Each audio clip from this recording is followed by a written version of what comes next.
far away. Melissa, where are you?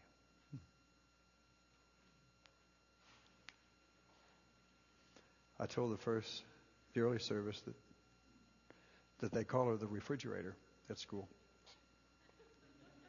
Do you not remember refrigerator?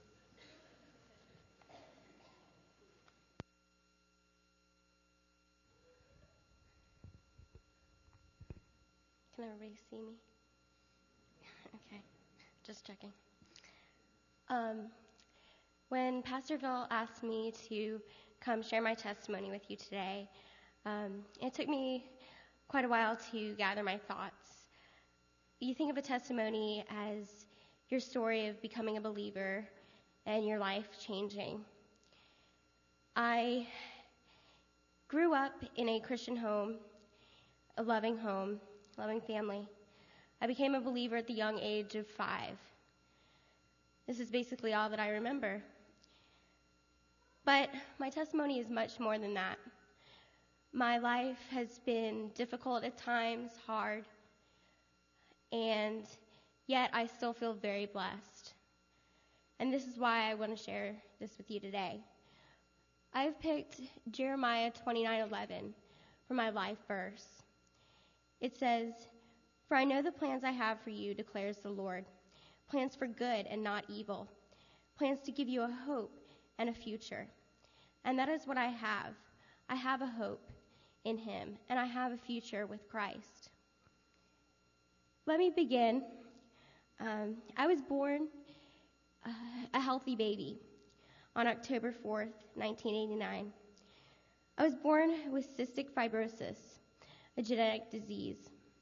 Although I was born very healthy at 8 pounds, 1 ounce. At day 3, I started screaming in pain, and scream I did. 6 weeks later, I was diagnosed with this disease. Cystic fibrosis affects the lungs, mucus builds up, and it makes you hard to breathe, like asthma. It affects the digestive system, makes it hard for you to digest food, gain weight, grow, these sort of things. By age 11, I had already been in and out of the hospital for most of my childhood. At this point, the doctors didn't really know what else to do for me. They put me on a waiting list for a double lung transplant at the University of Florida at Shands. My health just continued to decline. I was placed on oxygen in a wheelchair, no longer able to attend school or do the normal activities that my friends would do.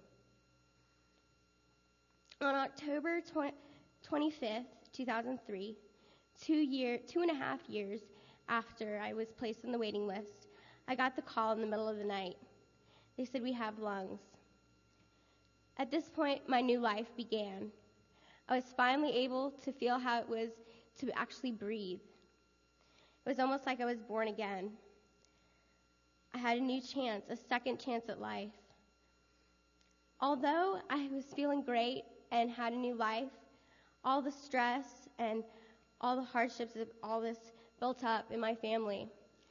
And my parents separated and finally became divorced. 6 months after all this, I started to become sick again. The doctors couldn't figure out why at first. Had some tests done, and they found a couple masses in each lung. It was cancer in both new lungs. So I fought it for a couple months, and it went away with treatment. So I resumed all normal activity, and around Christmas time, I got sick again. The cancer had come back. So I fought it again with more chemo and treatment. It went away finally for the last time, but at this point, my lungs had started to reject.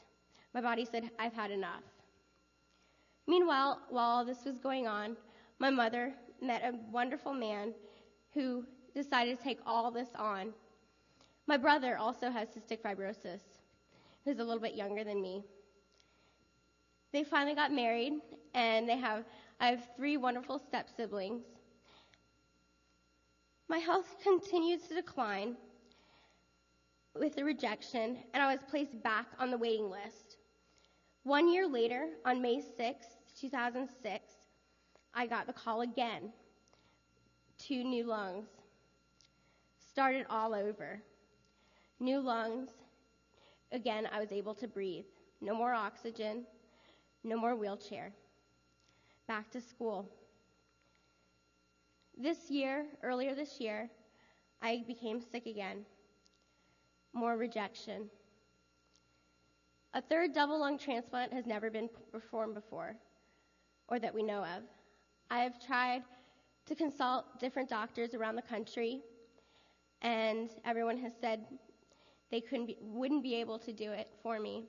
Even if I survived the surgery, which there's a slim chance of that, the infections that I'm running now are very resistant to antibiotics. And the first time I got an infection would be very devastating.